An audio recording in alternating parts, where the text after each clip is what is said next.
Hi, everyone. Welcome to another episode of ASKability. ASKability is a short video series where I talk with other disabled people about how accommodations, accessibility, and inclusion show up in their lives. My name is Nico Meyering. I use he, him pronouns. If you're joining us today from the low vision community, I'm a white man with blonde hair. I have blue-brown glasses on. I'm wearing a blue sweater. I'm seated in front of a purple wall with a bookcase off to the side. I'm honored today to be joined by my friend, Tina. Tina, go ahead and introduce yourself. Right. I'm Tina Raj from India and I live in Hyderabad. I am born with a rare genetic skin condition called ichthyosis, and and also I have a very rare combination form of ichthyosis, which is harlequin and lamellar, the most severest type. And I'm the oldest survivor in the whole of Asia and Africa as of today. So born with, I'm sorry. I didn't know that. Congratulations. Thank you. Of course, of course. Well, I could make it this far because my mother, Mhm. she was a doctor and she took care of me till the time she was alive. She passed away in 2013. So it was very challenging because people who are born like me in India or in Asia, well, the medical fraternity are not aware of this condition. But my mother had contacts and she reached out to her other colleagues in across Europe and United States, and then she learned few tips on how to about skincare and skin management, and that's how she took care of me, and she was my personal physician as well. So I had no problem till the time she was alive because I she took care of me of everything, right? So things were good, but again, the most difficult part was since I was born like this, I was born as a collodion baby. All right, so people actually, the way they give names to me like a monster, a plastic child was born, a demon is born, or a snake, or a lizard. Even now it continues, so I don't know, maybe that is the awareness, or people don't want to acknowledge, I don't know what. But initially when I was young, i used to I used to ignore, but yes, I was hurt, and it really broke me. In fact, one is I did not get admission in school. Everybody, the one look at me and they said, no, we can't. If we take her, we will have to close the school. So even though I was admitted in a school, one school where they agreed to take me, but the children there, they were small children. I don't know, they didn't know, so they used to play rough. They used to push me down. So I used to end up with all the skin, huge patches of skin hanging on, all bruised. And every day I had to be wrapped in bandages like an Egyptian mummy. I felt like that. And then I used to hate. I used to cry. I will not go to school. Then my mom said, okay, fine. I don't, she never expected me to even complete my education because the way I was, right? Uh, the teachers and wherever I studied, they did not understand my challenges. Well, it's not just skin. Uh, well, my vision, I was highly myopic, right? Minus 15, minus 20. So I couldn't see the board. And again, writing it down from there and onto the book. While people could write 4, 5 pages, I'll be in the first page, second line. Because to copy anything, whatever the teacher, and then hearing, I had challenges with hearing. Because ichthyosis, the skin builds up very fast. So in the year, my ears used to get clogged, and I did not know that. I used to think that I was hard of hearing. So I used to miss out a lot of things. So these were the challenges. Again, writing, holding the pen or pencil, and writing at my own pace. So things were very difficult for me. And I really wanted to do a lot of things, but again, I had to resign myself. No, I'm not made for it. Uh, when it's 10th standard, that's what it is a very big thing in India when everybody were busy writing the exam. I could see that my mom crying. No, she never told me, but I knew. She thought at least if she completed her 10th standard, maybe it'll be good. But again, she didn't want to tell me that. When I wrote the exam, in fact, I remember sitting in the exam hall with a bucket of water because I overheat, and the place where I stay is hot like it's like a furnace. So my body used to, I could feel my blood boiling. So I used to take that a mug of water and pour over myself and then write. My question answer paper was very messy. I don't know what I wrote, but I actually, I passed. Yes, I missed first class by 1 mark. A person I never thought I would complete my school, I somehow completed my post graduation. So, thanks to my mom, she was a warrior. She taught me. She said, life is not easy. People will not accept you. Yes, it is because wherever we go, they used to even treat my mom like an outcast. Nobody invites us uh, to their house, functions, you don't go. Um, well, I have to stand very far. I have to always be conscious of myself that no, I am different. I cannot hold anyone. I can't go and hug anyone. I cannot shake hands with anyone. Uh, then the other aspect is right because the skin dries and then there are lots of cuts and the kind of creams what is available there is very different and here we don't have those creams. So I used to apply liquid paraffin, but again that also used to make my clothes messy. I used to look oily always. And once I was almost ended up burning because there was a gentleman who lit us a cigar and he threw the match and almost my clothes got fire.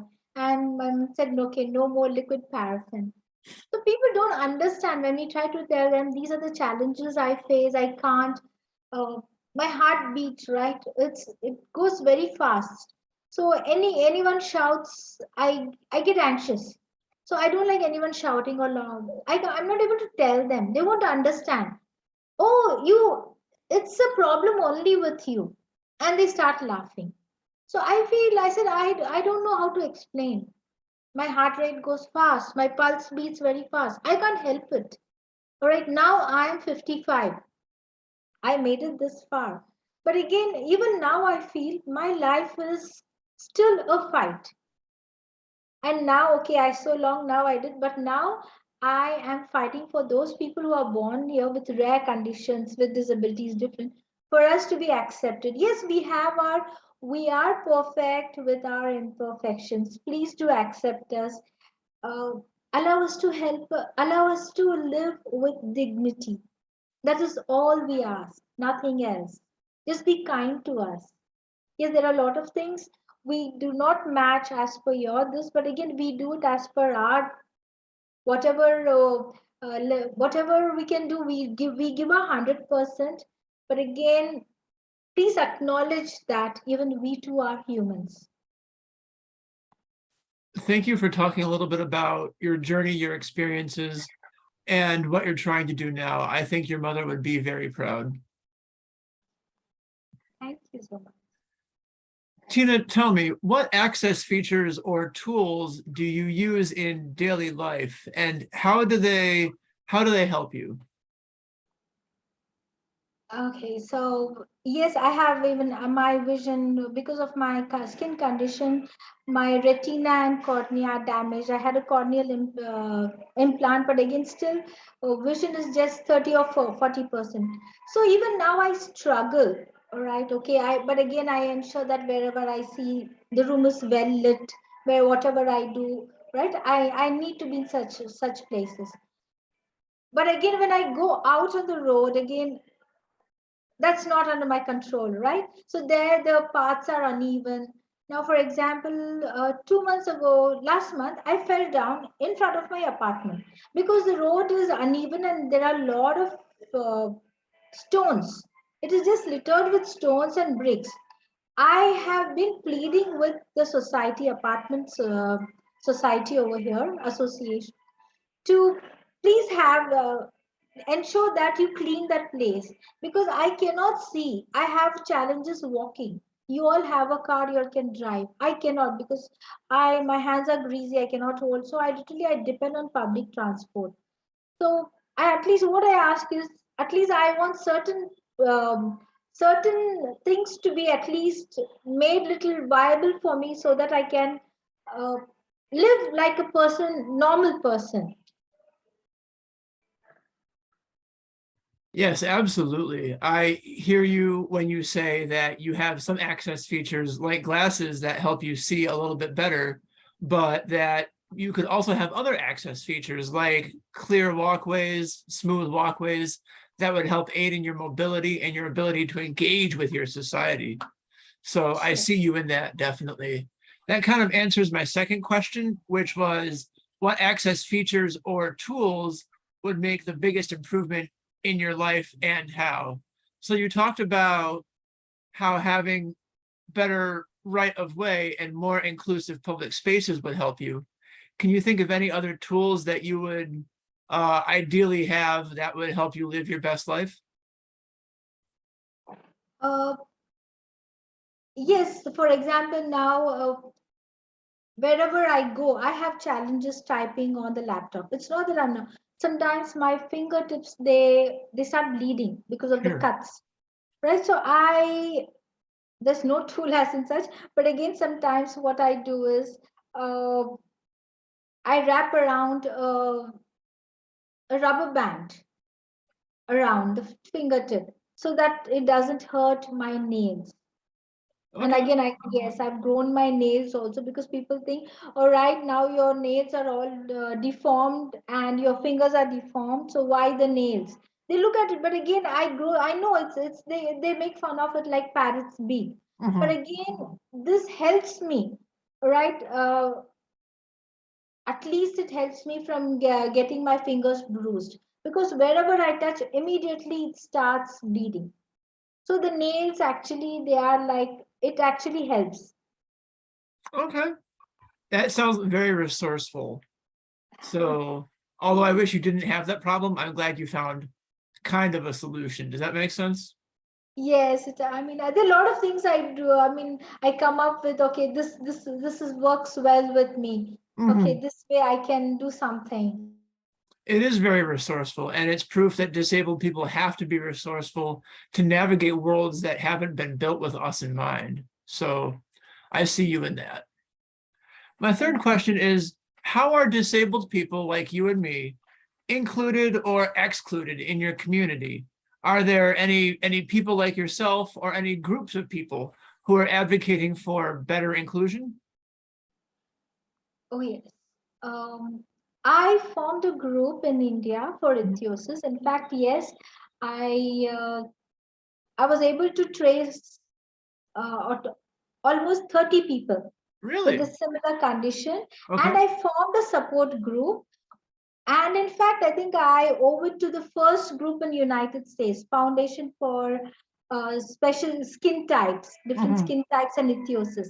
So it is called the first group in the United States.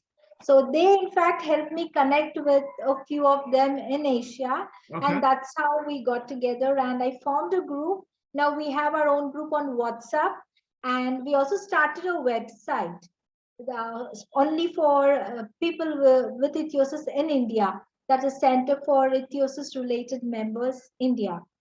And yes, now it's like we are constantly, it's a war or a battle. We are trying to reach out to the government to recognize ichthyosis in the disability category. Because yes, we have lots of problems.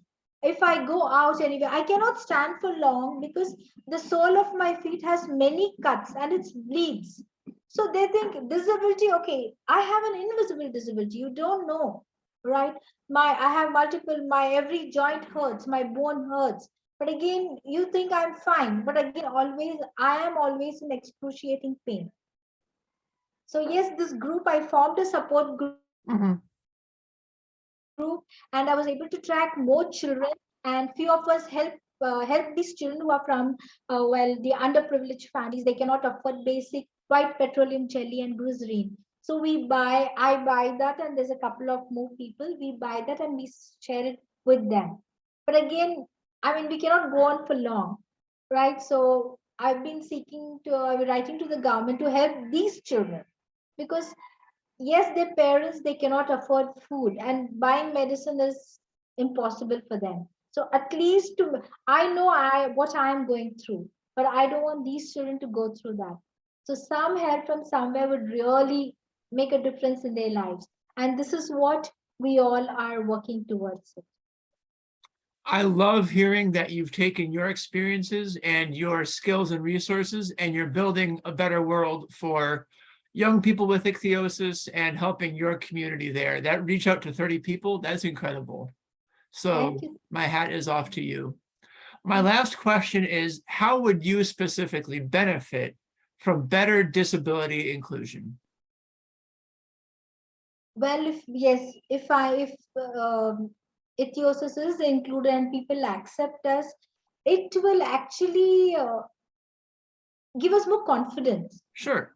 Right. And what we are doing, in fact, we can give more to the society.